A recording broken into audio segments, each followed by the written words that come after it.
This is the early edition, a curated weekday guide to major news and developments over the past 24 hours. Curated by Lizzie Jennings and read by an automated voice. Published January 29th, 2026, on Just Security, an essential resource for those shaping a just and secure world. Here's today's news. Minnesota.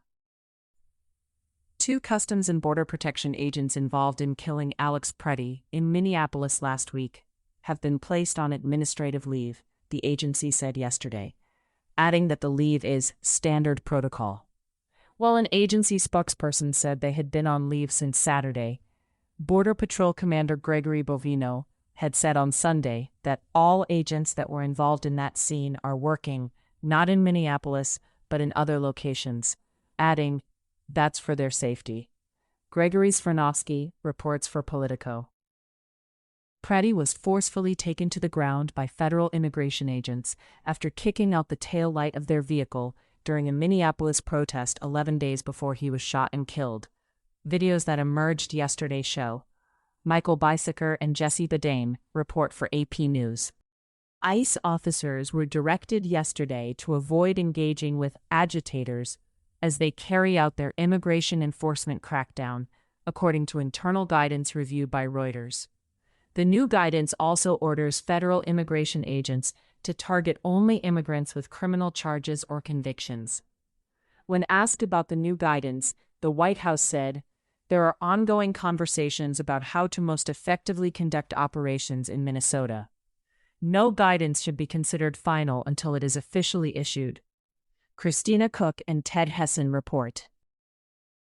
A federal judge said yesterday that she was deeply disturbed that Attorney General Pam Bondi had published photographs of some of the 16 people charged with assaulting immigration agents in Minneapolis on social media, adding, "This conduct is not something that the court condones." Bondi posted photographs of 11 of the defendants shortly before Wednesday's hearing, calling them rioters, adding, "Nothing will stop President Trump and this Department of Justice from enforcing the law." Chelsea Rose Marcius and Lauren McCarthy report for the New York Times.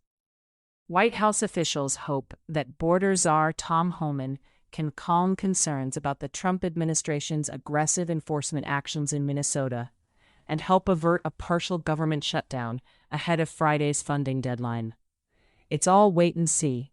I think a lot of it is determinative of what Homan comes back with in terms of reforms, a White House official said, adding, "If there's enough positive movement on that front, it can get congressional Democrats back to the table." Alex Gangitano and Jordain Carney report for Politico. House Democrats have been privately advised by their leadership not to travel to Minnesota in support of anti-ICE protesters there, according to an email obtained by Axios. A senior staffer for House Minority Leader Hakeem Jeffries, DNY, urged members to remain in their districts for security reasons, adding, "The best thing to do is to participate in the days of action in their home districts this week." Andrew Solander reports for Axios. Israel-Hamas war, ceasefire. The United States told the UN Security Council yesterday that demilitarization of Gaza will include decommissioning weapons through an agreed process supported by an internationally funded buyback program. This reflects point 13 of Trump's 20-point Gaza peace plan. 2 Hamas officials told Reuters that neither Washington nor the mediators had presented Hamas with any derailed or concrete disarmament proposal. Iran. President Trump said yesterday that if Iran did not agree to the Trump administration's set of demands, he would mount an attack with speed and violence. U.S. and European officials say that 3 demands have been put to the Iranians during talks: a permanent end to all enrichment of uranium and disposal of its current stockpiles, limits on the range and number of their ballistic missiles, and an end to all support for proxy groups in the Middle East. None of the demands address the protection of Iranian protesters. Iranian Foreign Minister Abbas Araghchi said yesterday that Iran had not requested a meeting with the United States, and that he and U.S. envoy Steve Witkoff had not been in contact in recent days. Arakchi added that if the United States wants to hold negotiations, it must abandon threats, excessive demands, and the raising of unreasonable issues. David E. Sanger, Tyler Pager, and Farnaz Fasihi report for the New York Times. Barak Ravid reports for Axios. Trump is weighing options against Iran, including targeted strikes on security forces and leaders to inspire protesters, creating the conditions for regime change, according to two sources. Trump is looking to hit institutions and commanders that Washington holds responsible for the violence against protesters this month, giving protesters the confidence that they could overrun government and security buildings, the sources said. Samia Nakul, Humaira Pamak, Rami Ayub, and Parisa Hafezi report for Reuters. The European Union will most likely include Iran's Islamic Revolutionary Guard Corps on its list of terrorist organizations, EU High Representative for Foreign Affairs and Security Policy Kaja Kallas said today. Lily Bayer and Benoit van Overstraeten report for Reuters. U.S. Caribbean and Pacific operations. Secretary of State Marco Rubio said yesterday that Trump reserves the right to use military force in Venezuela if interim President Delcy Rodriguez fails to cooperate fully with U.S. demands, during a hearing of the Senate Foreign Relations Committee, adding that right now the United States does not expect to need to. Rubio also said that the United States was not imposing a blockade on Venezuela, but that there was a quarantine in place to control the oil exports. Further, Rubio stated that Rodriguez has agreed to submit a monthly budget to the Trump administration, which will release funds from an account funded by oil sales and initially managed by Qatar. Laura Kelly reports for The Hill. Michael Crowley reports for The New York Times.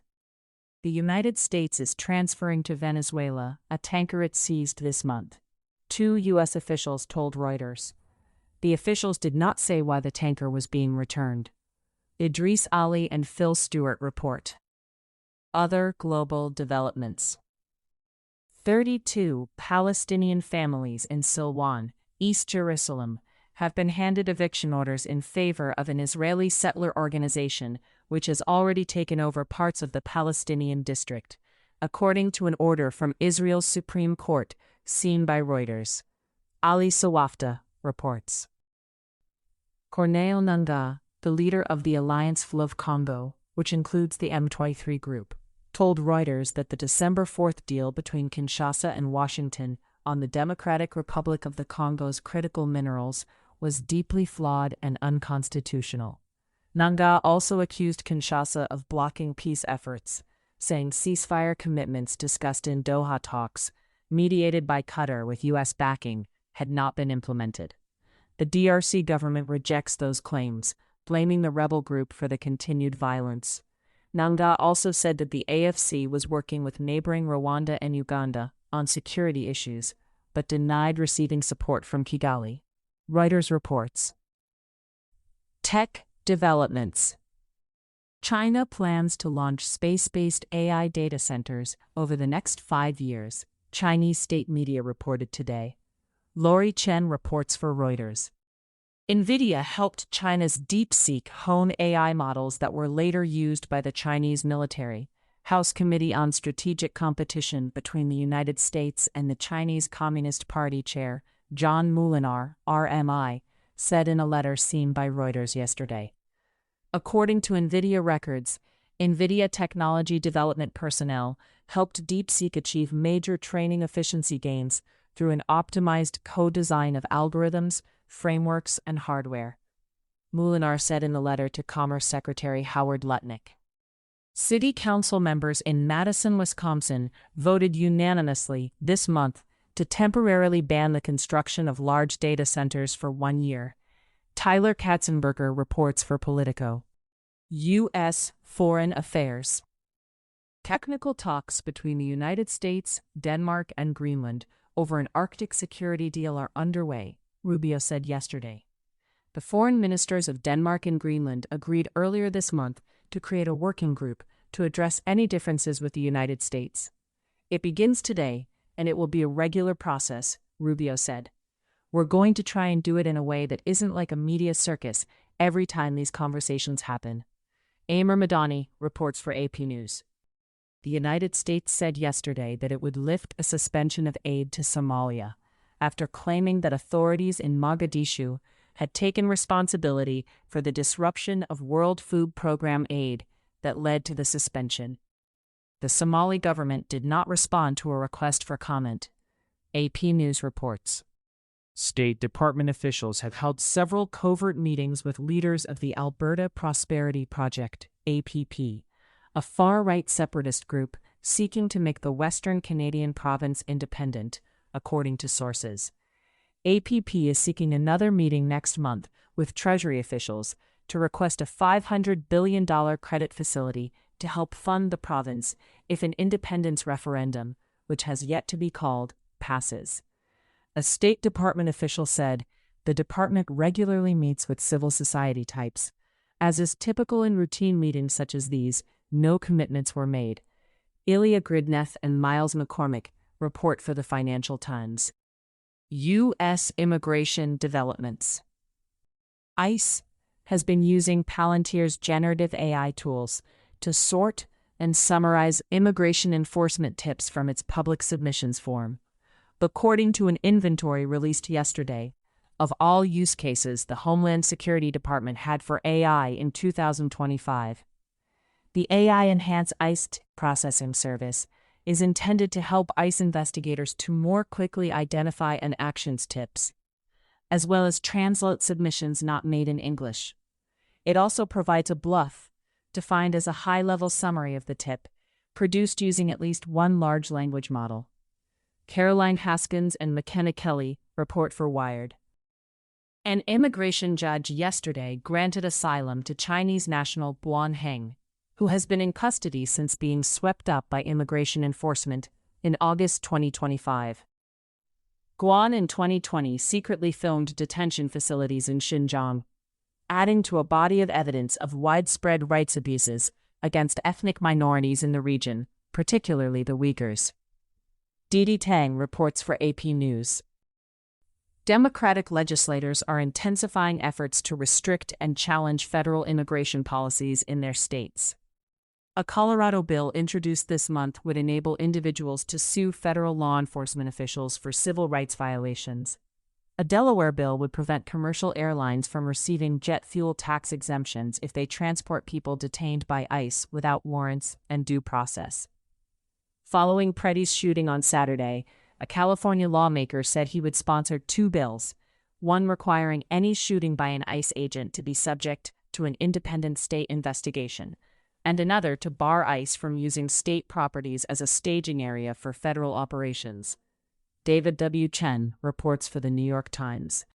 U.S. domestic developments. Trump and Senate Minority Leader Chuck Schumer, Democrat of New York, moved toward a possible agreement last night to avert a government shutdown early Saturday, according to two officials. The officials said that under the emerging plan, the Senate would split off legislation funding DHS from a 6-bill package of spending measures to keep other federal agencies and programs funded for the remainder of the fiscal year. The Senate would pass those bills before Friday's deadline, and Congress would consider a short-term extension for DHS operations. The stopgap bill would provide time for lawmakers and the White House to draft a new DHS spending bill that would include new restrictions on immigration enforcement officers. Carl Hulse reports for the New York Times. Trump administration actions. The Trump administration has overhauled a set of nuclear safety directives and shared them with the companies it is charged with regulating, without making the new rules available to the public, according to documents obtained by NPR. The orders slash hundreds of pages of reactor security requirements and loosen protections for groundwater and the environment. The changes were made to accelerate the development of next-generation nuclear reactor designs. The Trump administration yesterday announced that California is violating federal law by allowing schools to withhold information from parents about students' gender identity. The finding targets a California policy signed by Governor Gavin Newsom in 2024. Education Secretary Linda McMahon said a federal investigation determined state officials egregiously abused their authority by pressuring local districts to keep quiet about transgender students. The FBI yesterday searched an election office in Fulton County, Georgia, seeking records related to the 2020 election.